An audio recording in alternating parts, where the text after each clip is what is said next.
오늘 나눌 말씀은 이 부활의 정인에 대해서 말씀 나누겠습니다. 부활의 정인.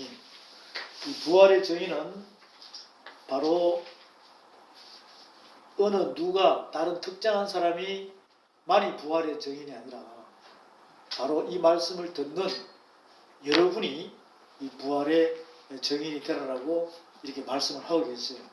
이 부활의 정인의 말씀을 저와 여러분들이 이 성경 전체를 펼쳐놓고 창세기에서 요한계시록까지 부활의 정인에 대해서 말씀을 쭉 교제하다 보면 이제 부활의 정인이 어떤 모습이라는 것을 알 수가 있고 또 누가 이 정인이 되어야 되는가를 확신을 할 수가 있습니다. 예수님께서는 우리에게 사복음서를 통해서 지상 명령을 내릴 때 부활의 정인이 되라고 그랬어요. 그리고 그 명령을 받은 초대교회의 사도들은 전부 다 부활의 정인의 역할을 평신도 집사부터 시작해가지고 사도들이 다 보면 부활의 정인의 역할을 사역하고 있는 장면들이 성경 말씀에 다 나와요. 그러면서 지금 마지막 시대에 우리에게도 부활의 정인이 되라라고 공유하고 공평하게 우리에게 전달해주는 이 말씀을 깨달아가면 여러분이 이제 부활의 정인이 돼야 되겠죠. 그리고 요한계시록에 11장에 보면 두 정인에 대한 모습을 분명히 말씀하고 계십니다. 그리고는 요한계시록 19장 20장에 가면 그 부활의 정인이 영적 전쟁하는 모습이 요한계시록 17장, 18장, 19장에 쫙 나와요. 그러면 질까요? 승리할까요? 승리하겠죠. 승리. 예, 그리고 난 다음에는 백보자 심판 때에서 또 정인의 역할을 합니다. 그리고는 이제 새하늘과 새 땅, 새 예루살렘, 하나님 나라죠? 천국입니다. 그리고는 둘째 사망, 불못, 무적행, 바깥 어두운 것 이렇게 해서 지옥에 대한 이 검은 무리들의 모습을 하나님은 질서의 하나님이시니까 하나님의 질서의 하나님 그 질서대로 이렇게 계보가 딱 정해집니다. 그것을 쭉 이렇게 전체적으로 제가 설명을 드렸지만 그러면 이 부활의 정인에 대한 것을 여러분들이 이 칠판에다가 또 여러분이 메모하는 그 메모지에다가 부활의 정인에 대한 주제를 이렇게 제목을 이렇게 적어봅니다. 적어보면 주제 해가지고 부활의 정인입니다. 네, 부활의 정인입니다. 또 본문 말씀은 요한복음 11장 찾아봅니다. 요한복음 11장 다 찾으세요. 같이 요한복음 11장 25절부터 27절까지 25절부터 27절까지 말씀을 보면 예수님께서 이 땅에 오셔가지고 부활의 정인에 대한 말씀을 선포하고 있어요. 결국 하나님은 예수를 이 땅에 보냈을 때 죄인을 구원하러 오셨죠. 그 죄인을 구원하러 오시면서 하시는 말씀이 뭐냐면 부활의 정인의 모습은 이런 거야 라고 말씀하고 계세요. 그리고 부활은 이런 거야 라고 말씀하고 계십니다. 전체적으로 말씀하고 계시는데 우리가 요한복음 11장 말씀을 이제 좀 이따 볼 건데 누가 이렇게 만약에 묻는다면 부활이 뭐예요? 라고 묻는다면 여러분들은 부활의 정인이 되려면 부활에 대한 말씀을 차근차근 전해주면서 그 부활을 잘 몰랐던 사람, 어렴풋이 알았던 사람, 대충 알았던 사람 이런 사람들이 부활의 정인의 말씀을 듣고 그 말씀이 역사해가지고 그 말씀은 곧 하나님 아들의 음성이잖아요. 말씀이잖아요. 그렇죠? 그러면 그 말씀이 딱 들어가면 부활에 대해서 관심 있는 사람들은 마음의 무덤에서 죽은 자나 살아있으나 죽은 자나 살아있으나 죽고 가는 자들이 그 하나님 아들의 음성을 듣고 말씀을 듣고 이렇게 다시 살아난다 이 말이죠. 회복된다 이 말이에요. 그런 엄청난 능력이 죄사함의 권세로 있다는 것을 우리가 이제 알 수가 있습니다. 요한복음 11장 찾았어요? 그럼 25절부터 27절까지 자, 다 같이 한 목소리로 선포합니다. 예수께서 가라사대 나는 부활이요 생명이니 나를 믿는 자는 죽어도 살겠고 무릇 살아서 나를 믿는 믿는 자는 자는 영원히 죽지 아니하리니 이것을 내가 믿느냐 가로되 주여 그러하여다. 주는 그리스도시요 세상에 오시는 하나님의 아들이신 줄 내가 믿나이다. 이렇게 말씀하세요. 예수께서 사도 요한한테 그때는 제자죠. 그리고 많은 제자들이 옆에 있습니다. 부활에 대해서 설명하는 거죠. 또 예수님은 마태복음 11장과 쭉 12장, 13장, 14장 쭉 넘어가다 보면 예수님께서는 베드로에게도 또 물어요. 뭐라고 물어요? 너는 나를 누구라고 부르느냐? 주는 그리스도시요 살아계신 하나님의 아들이라고 이야기합니까? 안 합니까? 이야기하죠? 네. 그래서 예수님이 뭐라 그래요? 그래 맞다. 그것은 누가 가르쳐줬다? 하늘 아버지께서 가르쳐줬다 그러죠? 예. 그리고는 무슨 열쇠를 줍니까? 천국 열쇠를 주죠. 예. 그러면 그 천국 열쇠 마태복음 16장에 보면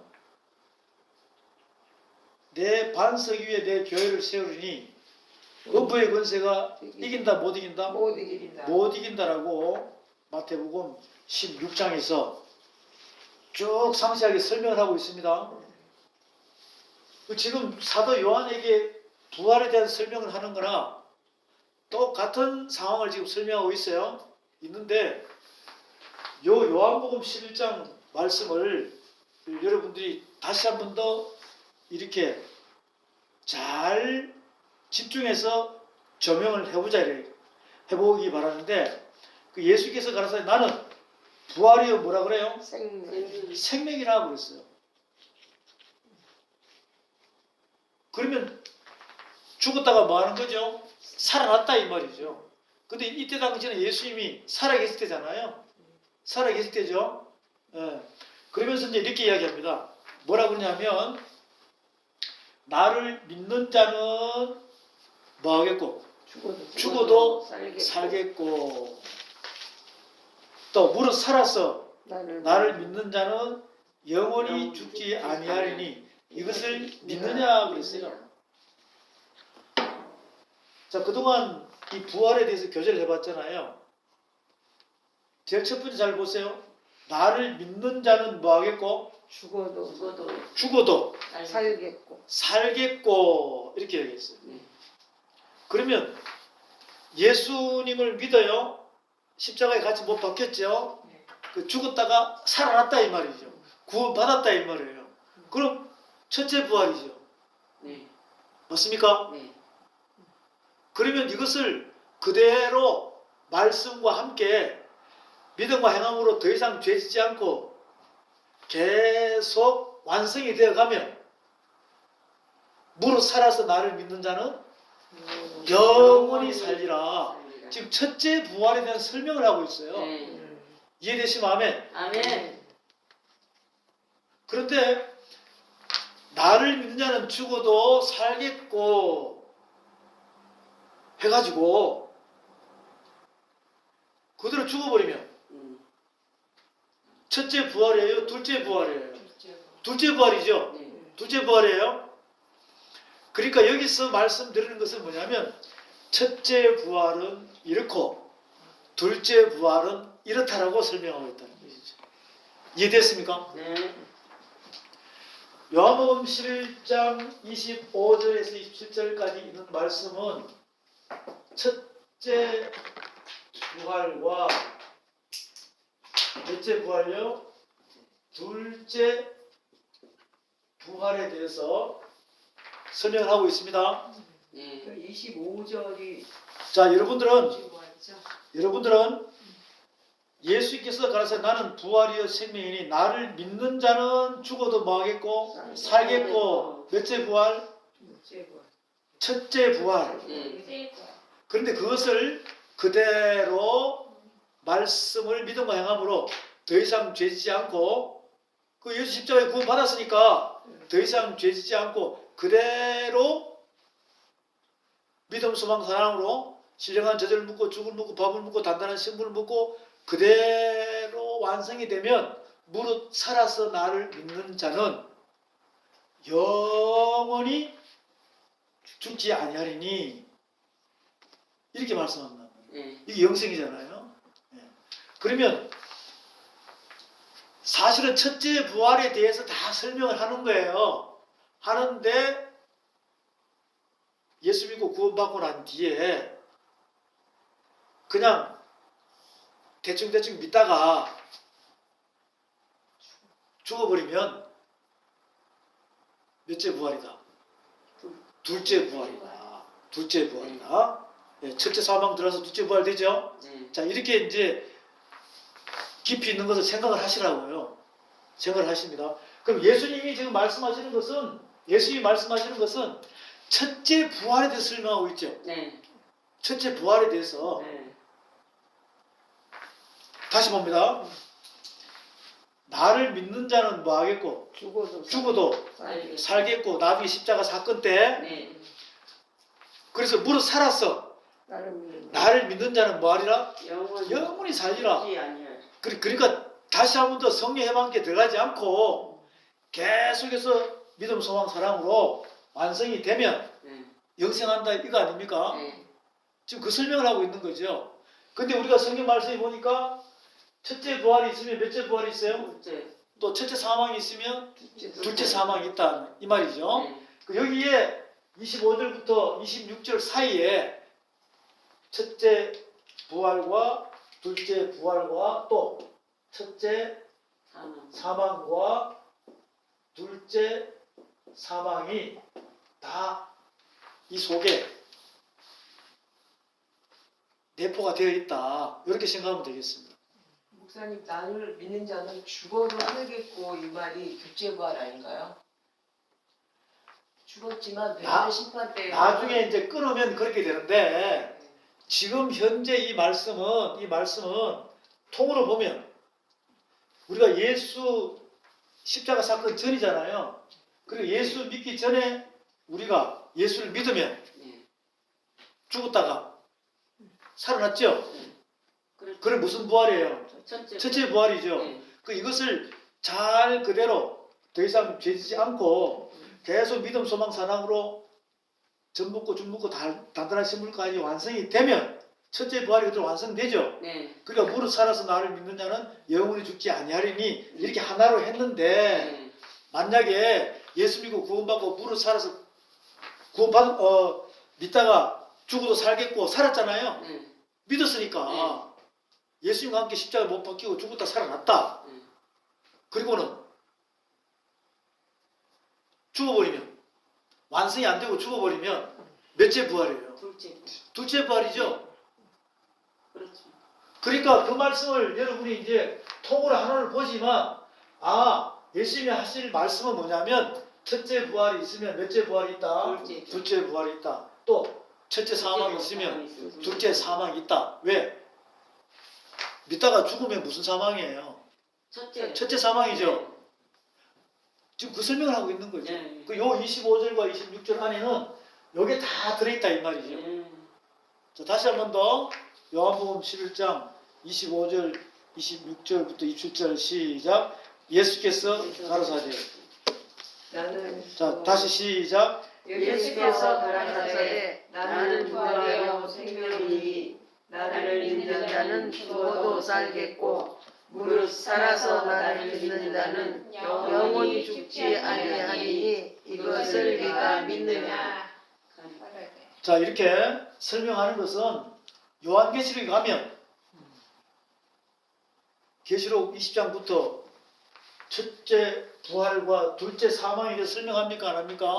하죠. 그것을 이미 요한복음 11장에서 전체적으로 다 말씀을 하고 계신다는 걸 여러분이 알고 가야 된다 이 말이에요. 그러면 따로 이제 나를 믿는 자는 죽어도 살겠고 하면 자 이게 또 이렇게도 할 수 있죠. 자 믿다가 죽었어. 그 나중에 영의 심판받기 다시 산다. 둘째 부활. 이렇게 딱딱 설명할 수 있죠. 이렇게 할 수 있다 이 말이죠. 그래서 이제 이렇게 설명을 하시는데 이 많은 믿음의 사람들이 개신교는 무슨 종교다? 부활의 종교다 라고 또 이야기해요. 그리고 이 개신교만큼 교회 다니는 사람만큼 이거는 기적이다 자신 있게 설명을 합니다. 그러면 지금 우리가 이런 말씀들을 알아가지고 정말로 기적이 되게끔 해야지. 그래야지만이 하나님 기뻐하시는데 기적이라고 해놔놓고 표적에만 머문다 이 말이죠. 그러면 이것은 슬퍼할 일이라는 거죠. 그러니까 우리는 이 부활의 정인의 역할을 하려면 이 부활이라는 의미를 정확히 잘 알아가야 된다. 자, 그렇게 하려면 성경 전체를 한번 펼쳐보세요. 펼치면 이렇게 성경의 줄 펼치면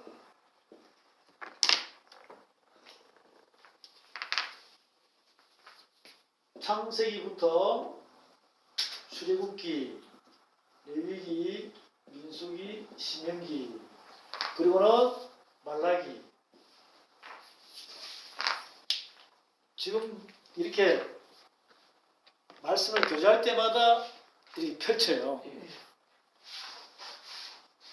그리고는 마태, 마가, 누가, 요한복음, 사도행전 1장. 자, 여기는 마태복음에도 십자가 사건 부활이 있지요.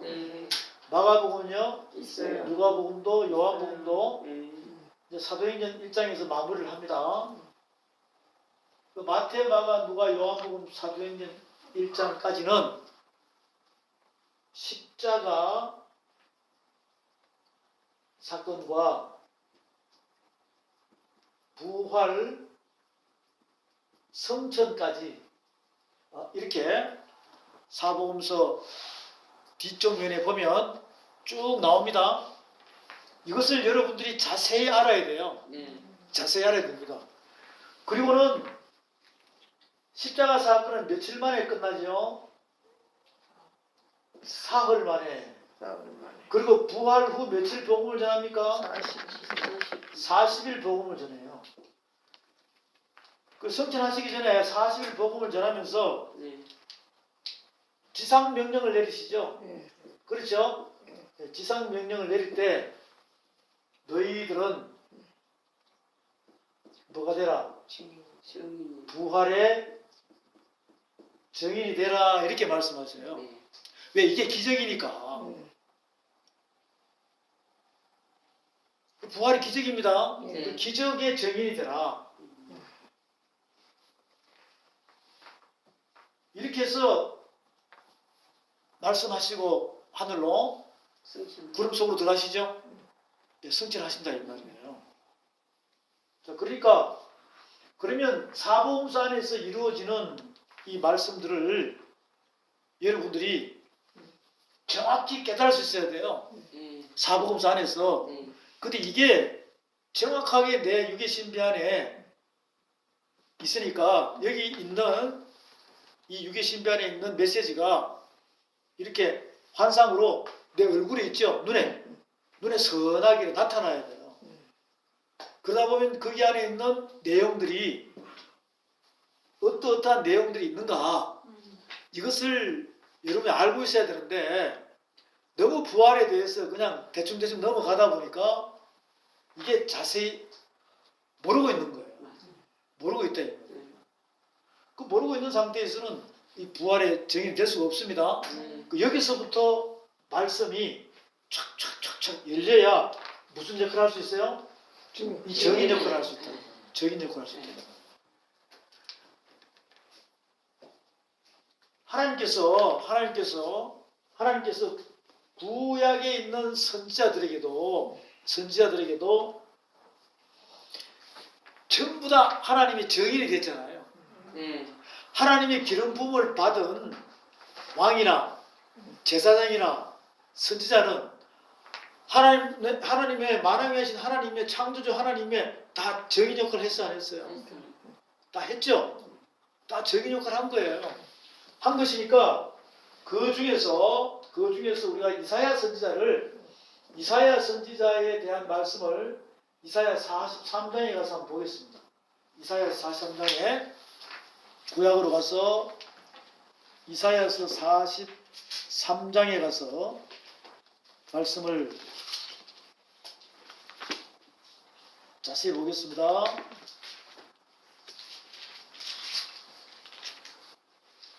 이사야 43장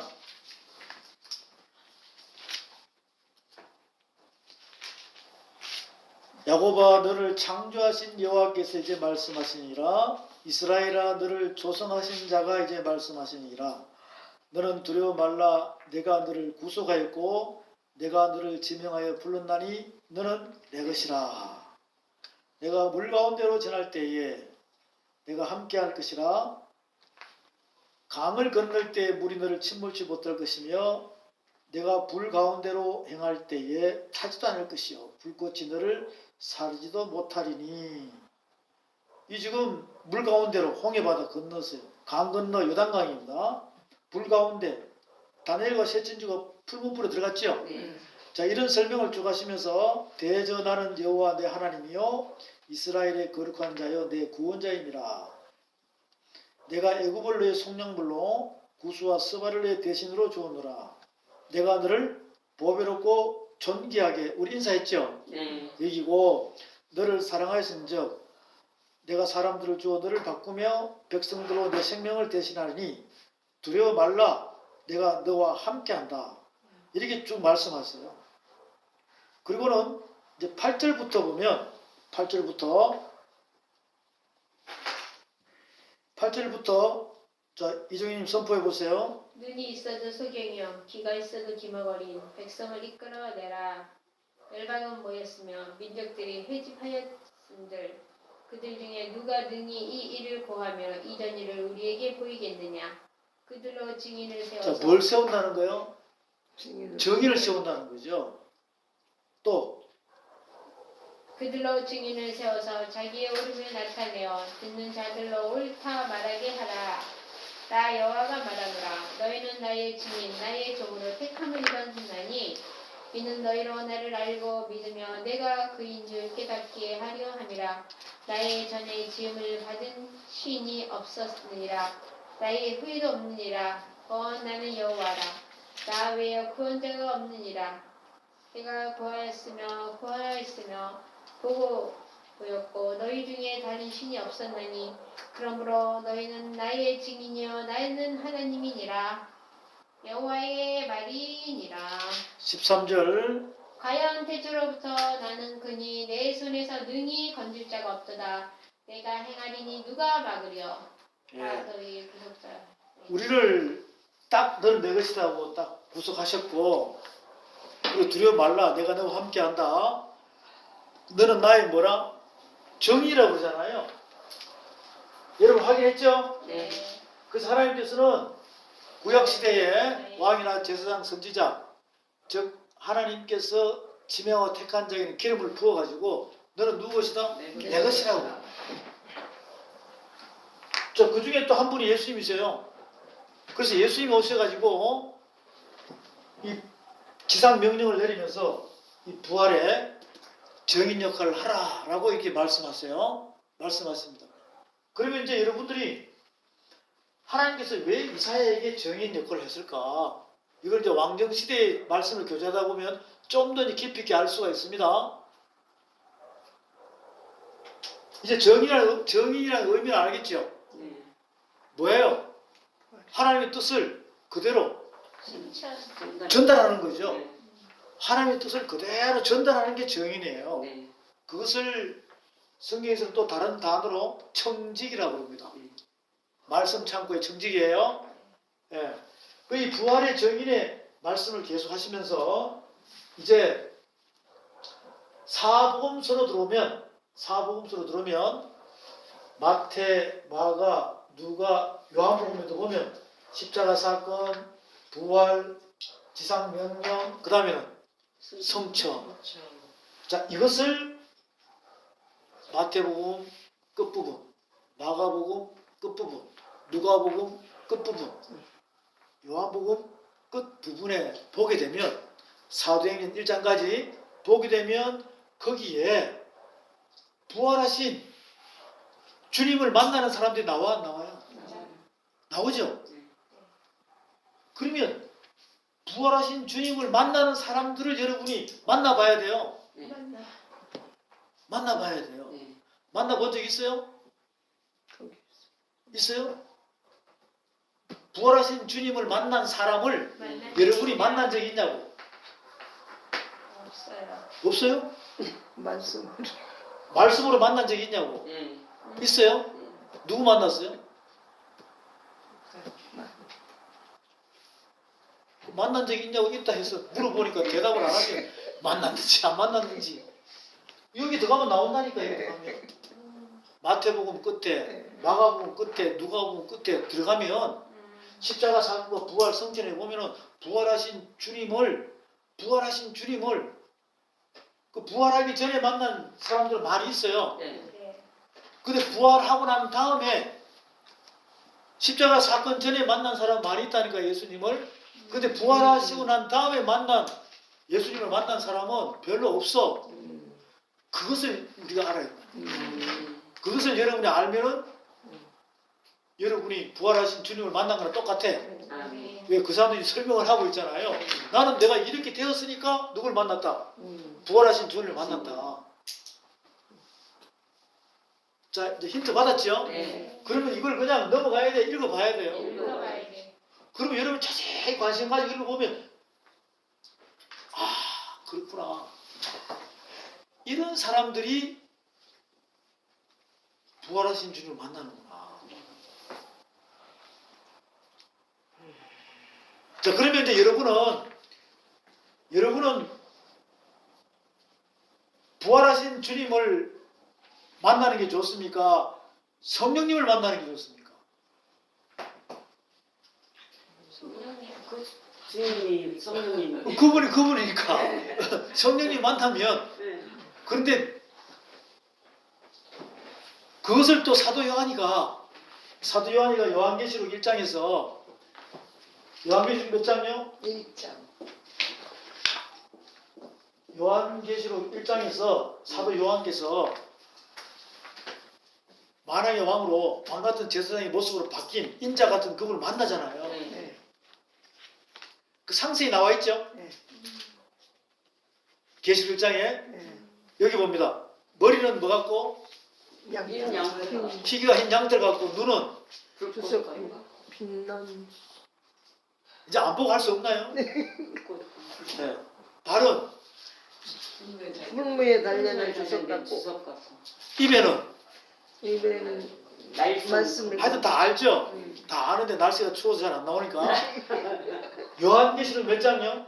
1장에 사도 요한께서 주의 날에 성령에 감동하여 뒤를 돌아보니까 뒤에서 금초대 사이로 왕래하시는 분이 쫙 나타나시는데 머리는 희기가 흰 양털 같고 눈은 불꽃 같고 옷은 이렇게 더리우고 발은 풀무에 빛난 주석 같고 입에는 좌우의 날선 금이 많은 물소리와 막 이렇게 나와 있죠.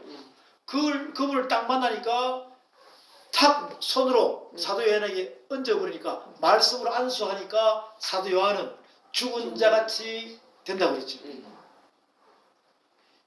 이게 가장 중요한 포인트예요. 이 부활의 정인에 나서려면 먼저 이것이 나에게 말씀의 안수가 이루어져 가지고 여러분이 샥 육적인 자아가 죽어버려야 된다. 그래야지 나를 믿는 자는 죽어도 살겠고 무릇 살아서 나를 믿는 자는 영원히 살리라. 이 영생의 대열에 들어갈 수 있는 자가 된다. 육체 부활 아닙니다. 육체가 휴거되는 거 아니에요. 일명 육체 가지고 하늘로 올라가는 것이 아닌 영생, 그 말고 다른 영의 영생이라는 말이죠. 자, 그렇게 쭉 설명을 지금 하고 있죠. 하고 있는데 마태, 마가, 누가, 요한복음에서 사도행 1장에서 부활의 증인이 되려면 부활하신 그분을 만나는 장면이 나온다 이 말이죠. 그것을 이제 여러분들이 자세히 봐야 돼, 안 봐야 돼요? 자세히 봐야 되겠죠? 이제 오늘부터는 관심을 좀 가지세요. 지난번에 부활의 증인에 대한 말씀하고 이제 자꾸 연결을 시켜가는 거예요. 연결을 시켜갑니다. 연결을 쫙 시켜가면서 다시 한 번 더 지금 이제 부활의 증인에 대한 스타트 처음이에요. 여기가 그러면서 이제 어디까지가 계속 가다가 요한계시록에 갔다가 또 어디까지가 이제 거꾸로 사복음서에서 구약으로 가서 창세기까지 간다 이 말이죠. 그러면 완성이 돼야 안 돼요? 완성이 된다. 그럴 때 부활의 정인에서 통달을 해버립니다. 그럼 부활이 뭐예요? 물으면 자자자자 설명할 수 있어요? 없어요? 이거 하나만 정확히 알아가지고 말씀을 전해도 여러분이 이제 하나님의 말씀이 내 안에서 에너지가 나오는 걸 느끼니까 하나님께 자꾸 훈련시켜요. 다른 말씀도 주시고 다른 말씀도 주시고 그 통달하는 방법은 똑같아요. 통달하는 방법은 똑같아요. 이 부활의 정인에 대해서만 완전히 통달해버리면 다른 말씀도 같은 방법으로 성부, 성자, 성령 그러면 성자 예수님에 대한 말씀 사복음서에서 딱 중심을 잡아가지고 이렇게 계시록까지 또 창세기까지 이렇게만 연결시켜버리면 말씀은 틀려 똑같아. 그래서 이 말씀에 대한 단어가 나오면 그것을 다 통달할 수 있어요. 그러다 보면 나중에는 창세기부터 계시록까지 가더라도 통달하고 또 계시록부터 거꾸로 창세기까지 가더라도 통달하고 똑같은 거예요. 똑같은 거예요. 그 정신을 차려야 되겠습니까? 안 차려야 되겠습니까? 차려야죠. 그 눈 감고 있으면 어떡해? 뒤집어 깔아. 참 눈꺼풀이 무거워요. 이거 있잖아 이렇게 돼요. 이게 무거우면 예? 저를 한번 보세요. 이게 무거우면 떨라 그러면 자동으로 갑니다. 손을 힘있게 딱 위로 들어보세요. 위로 쫙 들어보시고 마태, 마가, 누가, 요한복음 사도행 1장에 있는 인물들이 나오죠. 나옵니다. 그러면 무덤에 계시다가 부활하셔가지고 막 부활 후 40일 동안 다니시는 그분을 만난 사람이 있다니까. 그러면 여러분들이 그 사람을 성경에서 찾아가지고 그들의 뜻 안으로 들어가면 돼요. 그러다 보면 그분은 지금 내 안에 계시잖아. 그래야지만 말씀과 말씀대로 사랑의 메시지가 이루어집니다. 이루어지고 이 말씀의 뜻을 알아간다 이 말이죠. 그거는 뭐라 그럴까? 부활이 뭐가 되라? 정인이 되라 그래. 부활의 정인이 되라 그래. 자, 우선 이렇게 말씀을 펼쳐놓고 정인 되라. 부활의 정인 되라. 하나님이 정인이 되라. 이렇게 이제 성경 말씀은 기록이 되어 있습니다. 그러면 마태복음에 들어가서 마가복음, 누가복음, 요한복음에 들어가서 사도행전 1장 안으로 들어가서 이렇게 볼 거 아니에요. 그러다 보면 이제 그 인물들이 나온다니까. 아, 주님을 만난, 부활의 주님을 만난 저분들은 예전의 사람이 아니었구나. 무언가가 하나님, 예수 그리스도의 예수님의 메시지를 받고 뭔가 변화가 된 사람들이구나. 그 변화가 된 사람들이 누굴 만난다고? 부활의 주님을 만났다. 변화가 되지 않은 상태는 절대로 못 만나요. 그걸 우리가 사복음서 안에서부터 깨달아가야 됩니다. 그러고 나면 이제 뭐가 되라? 정인되라 그런다니까. 정인되라 그래요. 정인되라 그러는데 사도행전 1장에 또 가보세요. 사도행전 1장으로 가봅니다. 1장에 가보면 사도행전 1장에서 이제 예수님이 이제 하늘로 성천했어요. 예수님이 하늘로 성천하시고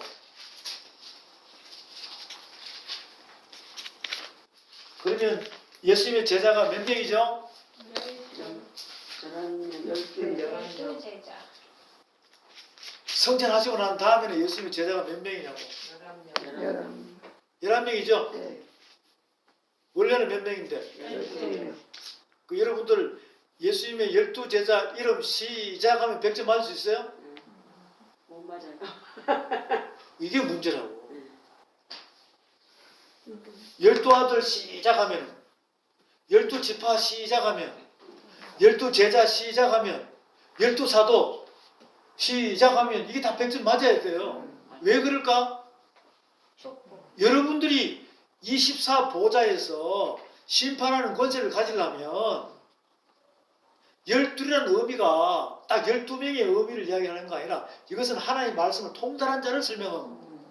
하나님의 말씀을 통달하고자 설명하기 위하여 12아들부터 시작하는 거예요. 그리고 어디 가서나 강대상에서나 하나님의 말씀을 전하려고 그러면 이 정도는 여러분 유기신반에 딱 자리 잡고 있어야 돼요. 네. 12보석은 네. 몰라요? 12보석도 촥촥촥 해서 나와야 된다니까. 근데 참 이게 안 되더라고. 외워요. 몇 년이 됐는데도 물어보면 네. 어버버 그래요. 그것은 왜 그럴까요? 관심이 없어. 왜 그럴까요? 직접 하나님께서 우리에게 이렇게 주의 손으로 우리 손을 만들어서 안 만들었어요. 만들었죠. 그래서 손가락 끝에부터 팔꿈치까지 이렇게 치수를 다 줬어요. 한참. 그리고는 손가락 크기, 손바닥 넓이, 한 뼘, 한 척, 한 길 이렇게 하루길 막 이렇게 해가지고 이미 탁탁탁 다 치수를 잴 수 있게끔 여러분의 오른손 왼손에다가 다 줬다니까. 네. 그러면 이것을 가지고 선막도 지어보고 노아의 방주도 지어보고 대제사장 옷도 지어보고 설계도면 다 줬죠. 네. 그 청색, 자색, 홍색, 가늘기권, 배실로 해가지고 어떻게 술을 넣고 금띠를 띄고 이렇게 해서 수놓아가지고 네가 만들어서 입어보아라. 그럼 여러분이 만들어 보면 보석 12개가 무슨 보석인지 알 거 아니냐고요. 그 12아들, 12지파, 12제자, 12사도에 대해서 그냥 여기다 왜 적어놨겠어요? 하나님의 말씀을 통달하는데 수학 공식처럼 공식을 주기 위해서 다 적어놓은 거예요. 그걸 나중에 내가 또 그림을 한번 보여줄 때가 있을 겁니다. 네. 그러니까 지금은 우선은 기초부터 알아야 됩니다. 기초. 네. 네. 지금 이것이 다 약해요. 네. 기초가 없어요. 네. 자, 그러기 위해서는 제가 지금 기초 작업을 해주고 있잖아요. 네. 부활의 정인에 대해서. 그러면 이 안으로 들어가서 말씀을 보다 보면 깨달아지면 또 상세히 들어가는 거예요. 자, 그러면서 이제 알아가야 되는데 예수님이 살아생전은 제자가 12명이었습니다. 네. 그리고는 죽으시고 십자가 사건에 부활하시고 이제 성천하기까지는 한 명이 죽었죠. 네. 누구예요? 가론. 가론 유다입니다. 그리고는 한 명이 비었으니까 이제 한 명을 뽑기 위하여, 한 명을 충당하기 위하여 이제 회의를 합니까 안 합니까? 네. 회의를 하죠. 네. 그 회의를 하는 장면으로 들어가 볼게요. 사도행전 1장에 가서 봅니다. 사도행전 1장에 가서 말씀을 보면 이렇게 기록이 되어 있어요. 어떻게 기록이 되어 있냐? 17절부터 봅니다. 17절부터 이 사람이 본래 우리 수 가운데 참여하여 이 직무의 한 부분을 맡았던 자라. 이 사람이 불의의 싹스로 밭을 사고 후에 몸이 곤두박질하여 배가 터져 창자가 다 흘러나온지라. 이 일이 예루살렘에 사는 모든 사람에게 알게 되어 본 방언에 그 밭을 이르되 아겔담을 하니 이는 피밭이라는 뜻이다. 이 가룟 유다입니다. 이 가룟 유다는 자살했죠? 네. 근데 배가 터졌어. 이 자살한 사람은요, 죽고 난 뒤에 시간이 지나면 이렇게 매달리는 것을 끈을 딱 풀면은 바닥에 툭 떨어지면 배부터 갈라져요. 배가 제일 약하거든. 그 안에 있는 창자가 쫙 흘러나오는 거예요. 그래서 남은 피까지 쫙 다 나와버려요. 그 피밭이라고 해요. 자살하면 그래요? 그래요. 그래서 가룟 유다는 지금 이렇게 해서 죽었습니다. 그러면 이 의미가 아겔다마 피밭이라고 그러잖아요. 네. 그 이 의미가 그냥 써나겠습니까? 영적인 뜻이 있겠습니까? 영적인 뜻. 있겠죠? 네. 있으니까 일단 이렇게 아시고, 자, 한 명이 없어요. 한 명이 없으니까 20절부터 봅니다. 10편에 기록하였으되 그의 겉으로 황폐하게 하시며 거기 거하는 자가 없게 하소서 하였고, 또 일렀으되 그 직분을 타인이 취하게 하소서 하였도다. 한 명 뽑기한 거예요. 네. 자, 21절, 22절. 자, 선배수님 선포해 보세요. 이러함으로 요한의 세례로부터 우리 가운데서 올리워 가신 날까지 주 예수께서 우리 가운데 출입하실 때에 항상 우리와 함께 다니던 사람 중에 하나를 세워 우리로 더불어 예수의 부활하심을 증거한 사람이 되게 하여야 하리라. 자, 그럼 어떤 사람을 뽑는 거예요? 증거, 증인. 무슨 증인? 예수의 부활. 그 부활의 증인이 될 사람을 뽑는다 이 말이에요. 네. 거기에 여러분이 뽑혀야 된다 이 말이에요. 아멘. 여기 보니까 자, 예수님의 지상 명령은 증인되라 이거였어요. 증인되라. 증인되라 했는데 제가 여러분들에게 왜 부활의 증인이라고 자꾸 이렇게 각인을 시키느냐? 한 사람 뽑는데 하더라고. 부활을 증거할 수 있는 자를 뽑아야 된다는 거예요. 그러면 오늘 주제가 부활의 증인 이해가 되겠습니까? 네. 그래서 뽑는 거예요. 그 뽑은 사람 이름이 뭐죠? 맞지요. 마띠아. 마띠아. 마띠아 뽑았어요? 네, 마띠아. 그렇게 마띠아는 또 12사도가 됐죠? 네. 속해가지고. 네. 그럼 12사도들은 전부 다 부활의 증인이 됐어 안 됐어요? 됐어요. 우리가 안 봤지만 부활의 증인될 사람을 뽑는 거지. 그 예수님께서는 요한복음 11장 25절 27절에서 나는 부활의 생명이니 나를 믿는 자는 죽어도 살겠고 무릇 살아서 나를 믿는 자는 영원히 살리라. 그러니까 지상 명령 뭐예요? 너희는 뭐가 되라? 부활의 증인 되라. 그래서 주님은 이 땅에 오셨을 때 부활의 증인을 찾으러 온 거예요. 아멘. 가룟 유다 될 것 같은데 아겔다마 피밭이었어요. 그래서 한 사람 보충하기 위하여 부활의 증인될 사람을 뽑아야 한다. 그런데 한 사람 바로 뽑아서 두 사람이 있었어요. 두 사람이었어요. 한 사람은 누구예요? 한 사람은 대신한 사람은 요새 23절에 저희가 두 사람을 천하니 하나는 바사바라 바사바 별명은 유수도 또 요셉이 하나는 뭐라? 마띠아. 마띠아라. 여러분 마띠아 이름이 뭔지 아세요? 맞지요. 마띠아. 마띠아. 절대로 안 잊어버리겠죠. 네. 마띠아의 뜻은 하나님 나라 말뚝이야, 말뚝. 무슨 말뚝? 하나님 나라 맞. 하나님 말뚝. 여러분이 하나님 나라의 말뚝이 되시기 바랍니다. 아멘. 이 말뚝은요, 출발이 어디서부터 하냐? 세상 말뚝부터 시작하는 거예요. 무슨 말뚝이요? 세상 말뚝. 아, 이 땅의 말뚝부터 시작하는 거예요. 알겠죠? 네. 그래서 땅의 형상을 벗어버리면 하늘 말뚝이 되어버리는 것이지. 할렐루야. 지금 한 명 모자라는 그 부분을 충당하는 것 자체가 지금 이 시대 현재 진행형으로 여러분을 뽑은 거예요. 아멘. 누가? 예수 그리스도께서. 그리고 예수님 당시에 처음에 마리아의 배에서 탄생할 때 뭐라고요?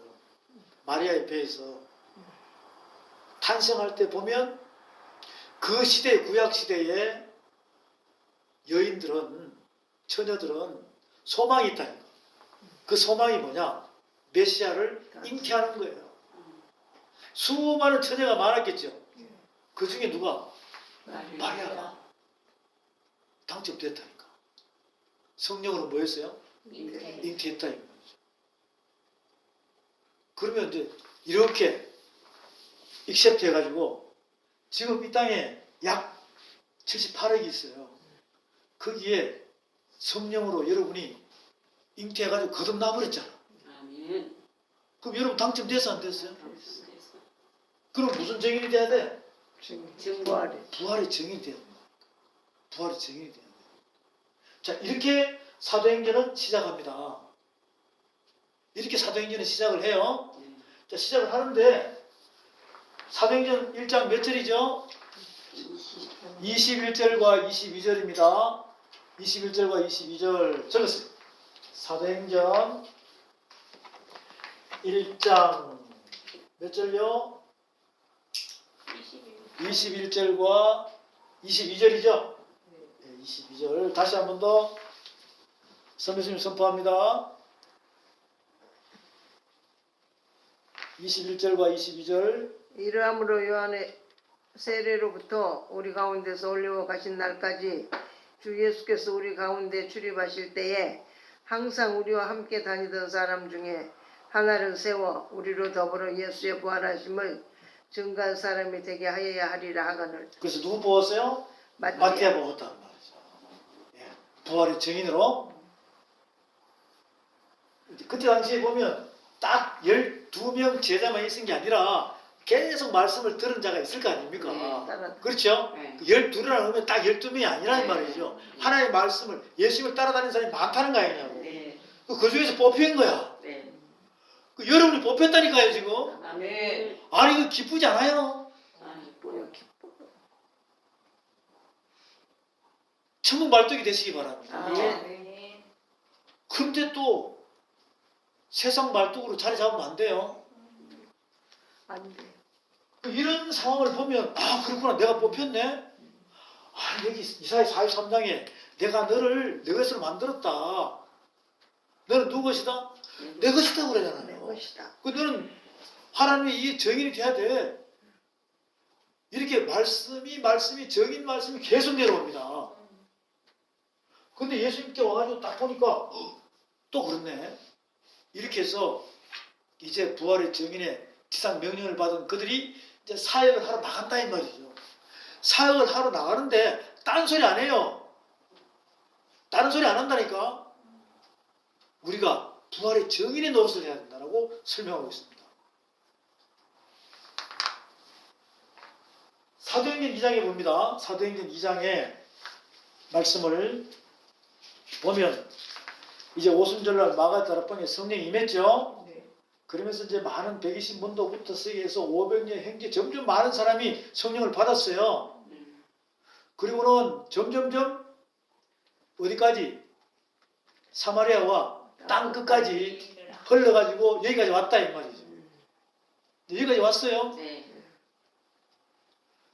여기까지 왔는데 그러면 사마리아는 이제 어딘지 알잖아요. 네. 그죠? 네. 북이스라엘 자리에 그 사마리아라는 도시가 있었다. 네. 사마리아에서 어디까지? 지상 명령이 보면 땅 끝까지 뭘 전하라? 복음을 전하라. 그럼 지금 보면은 동서남북 전 지구촌에 이미 하나님의 말씀이 다 들어가 있어요. 네. 인터넷이나 성경책이 번역이 돼가지고 안 들어간 곳이 없다고 생각하면 돼요. 거의 다. 그리고 땅 끝이 어딜까? 땅 끝이 어딜까? 땅끝? 사마리아가 땅 끝까지 전하라고 그랬으니까 네. 그럼 땅 끝이 어딜까? 이스라엘. 사마리아가 땅 끝이라고 그랬다 이 말이죠. 현재 진행으로 보면 그럼 현재 진행형으로 보면 동서남북이 다 전해져 있어요. 중국에도 복음이 들어갔어 안 들어갔어요? 들어갔어요. 일본은, 일본은 유럽은 다 들어갔어요. 다 들어갔다 이 말이에요. 뭐 아프리카, 뭐 섬나라 다 들어갔어요. 미, 야, 전도, 이 땅- 미, 땅 끝이 전도, 어딘가. 전국. 미전도 종국이 없어. 이제는 거의 다 들어갔다니까. 근데 아직 좀 있죠. 그 조금 있는데 거기 가서 전해야 돼? 지금 그 이야기 아니란 말이죠. 그 땅 끝은 바로 여러분 이게 신비 아닙니다. 여기까지 들어가기가 여기까지 복음이 들어가기가 굉장히 힘든 거예요. 왜? 문을 닫고 있으니까. 문을 닫고 있으니까. 네. 그러니까 지금 부활의 증인의 역할은 땅 끝까지 우선은 여러분 육의 신비 안에까지 들어가야 돼. 아멘. 아멘. 그래야지 내가 경험을 하죠. 네. 그래야지 다른 사람에게 부활의 증인의 역할을 해가지고 네. 이 부활의 증인의 역할이 내용이 말씀이 뜻이 영적인 뜻이 그들의 육의 신비 안에 탁 들어가가지고 땅 끝까지 들어가서 개척을 해버린다. 이거. 아멘. 돌밭, 가시밭, 또 길가밭을 좋은 밭으로 바꾸시기 바랍니다. 아멘. 여러분이 먼저 바뀌어야 돼요. 아멘. 그 부활의 증인 역할을 하라는 것이죠. 아멘. 그럼 결국 바꾸면 뭐가 돼요? 내가 개간이 되고 개척이 되면 죽어가는 자가 죽은 자가 살아나야 안 살아나요? 그 마음의 무덤이 열립니다. 아멘. 그러면 그분을 이제 만나가지고 살아날 거 아니에요. 그렇게 해서 부활의 증인의 역할을 한 아버지입니다. 한 성령으로 한 진리의 대로 하나가 되어서 똑같이 전해야 된다는 거예요. 자, 이렇게 전하면서 이제 오순절 마가 되고 성령이 임했어요. 많은 사람에게 임했습니다. 그 중에 대표적인 인물이 이제 베드로. 베드로께서 이제 말씀하십니다. 뭐라고 그러냐? 사도행전 2장에 봅니다. 2장에 보면 2장 17절 봅니다. 2장 17절. 하나님이 가라사대 말세에 내가 내 영으로 모든 육체에게 부어주리니 복음성가 있죠? 너희의 자녀들은 예언할 것이요 너희의 젊은이들은 환상을 보고 너희의 늙은이들은 꿈을 꾸리라. 그때 내가 내 영으로 내 담정과 애정에 부어주리니 저희가 예언할 것이요 또 내가 위로 하늘에서는 기사와 아래로 땅에서는 징조를 베풀리니 곧 피와 불과 연기로다. 이게 지금 요한계시록에 있는 말씀을 계속하고 있습니다. 주의 크고 영원한 날이 이르기 전에 해가 변하여 어두워지고 달이 변하여 피가 되리라. 누구든지 주의 이름을 부르는 자는 구원을 얻으리라. 이게 뭐냐면 성령을 받으라 이 뜻이에요. 아멘. 성령을 받으라 이 뜻입니다. 근데 성령을 받은 사람은 회복하라 이 뜻이에요. 회개하라 천국이 가까웠느니라 이렇게 말씀하고 계십니다. 근데 성령을 받았는데도 회개할 사람이 별로 없어. 회개할 생각을 안 해. 왜? 예수 믿고 구원받았으니까 그때 다 됐다고. 그리고는 이렇게 말씀하십니다. 쭉 22절, 23절 쭉 계속 말씀하세요. 십자가 사건에 대한 설명을 계속합니다. 그리고는 31절 봅니다. 31절부터 33절 더불어 목사님 선포해 보세요. 이리 도는 거로 그리스도의 부활하심을 말하되 저가 음부의 버림이 되지 않고 육신이 썩음을 당하지 아니하시리라 하더니 이 예수를 하나님이 살리신지라. 우리가 다 이 일의 증인이로다. 하나님이 오른손으로 예수를 높이심에 그가 약속하신 성령을 아버지께 받아서 너희 보고 듣는 이것을 부어주셨느니라. 아멘. 아멘. 32절 다 같이 선포합니다. 이 예수를 하나님이 살리시니라. 우리가 다 이 일의 증인이라. 아멘. 부활의 정의예요. 14절 15절 볼게요. 베드로가 11사도와 같이 있어서 그 12사도가 되죠. 소리를 높여 가로되 유대인들과 예루살렘에 사는 모든 사람들아, 이 일로 너희에게 알게 할 것이니 내 말에 귀를 기울이라. 결국은 이거죠. 귀 있는 자는 들을지어다. 성령께서 교회들이 하신 말을 들을지어다. 이기는 그에게는 하나님께서 상급을 주겠다. 의에 멸류관, 생명에 멸류관, 영광에 멸류관을 주리라. 그러니까 죽은 자가 살아난다. 죽어간 자가 살아난다. 그러면서 부활의 적인 역할을 12사도들이 막 하고 있는 거죠. 그 베드로가 이제 복음을 전하니까 각자가 다니면서 했을 거 아니에요. 예수님께서 무슨 증인이 되라? 부활의 증인. 나는 부활이요 생명이니 나를 믿는 자는 죽어도 살겠고 무릇 살아서 나를 믿는 자는 영원히 살리라. 여기 안에는 첫째 부활과 둘째 부활이 있고 첫째 사망과 둘째 사망이 있다 라는 말씀이 단어가 내포가 되어 있다는 것이죠. 그냥 부활절 기념하는 거 아닙니다. 어마어마한 능력의 말씀이 이 안에 있다는 것을 우리에게 전달해 주고 있는 거예요. 그런데 이 부활의 정인 안으로 말씀 안으로 들어가지 못하면 절대적으로 부활의 정인의 역할을 할 수가 없어요. 그냥 대충 알아가지고는 첫째 사망이 뭐예요? 둘째 사망이 뭐예요? 첫째 부활이 뭐예요? 둘째 부활이 뭐예요? 이렇게 물어보면 말을 못하고 있다 이 말이죠. 그런데 뭔 부활의 정인이냐고. 지금 12사도들은 전부 다 첫째 사망, 둘째 사망, 첫째 부활, 둘째 부활에 대해서 완벽히 알고 있는 자예요. 그러면 그분들만 알아야 돼. 여러분도 알아야 돼. 내가 알아야 정인이 될 거 아닙니까? 그래서 그것을 알 수 있도록 이렇게 여러분을 천국 말뚝으로 박아놓은 거예요. 아멘. 사도행전 2장에서 말씀하고 계시죠? 2장 몇 절에서 말씀하고 계세요? 정인이라고? 2장 32절이죠? 잘 적어놓으세요. 사도행전 몇 장요? 2장 32절입니다. 여러분이 사도행전을 다 읽어봐야 돼요. 알겠죠?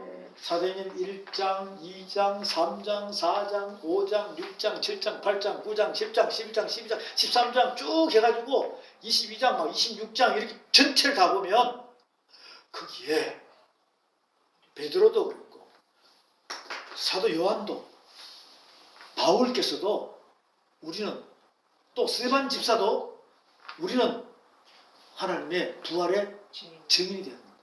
예수 그리스도의 부활의 증인이 되어야 한다. 라고 계속 말씀하고 계신다. 그럼 지금 이 시대에 우리는 어떻게 해야 돼요? 틀려야 돼? 똑같아야 돼? 똑같아야 돼. 똑같아야 돼. 뭐 내가 성지 순례를 갔다 왔는데 우와 갔다 왔는데 요단강이 이렇더라.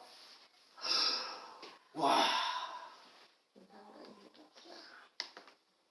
홍해 바다가 막 이렇더라. 이런 걸 정인 역할을 하라는 게 아니라 정말로 나를 위해서 피값을 흘리시고 피의 사랑으로 확정하신 그분이 부활하셔서 부활의 정인의 역할을 하라고 우리에게 말씀하고 계시는 거예요. 그것을 지금 우리는 계속 깨달아 가야 된다는 것이죠. 사도행전 2장에서 말씀하고 계십니다. 무슨 정인요? 부활의 정인에 대해서 말씀하고 계십니다. 잠시 쉬었다 가겠습니다.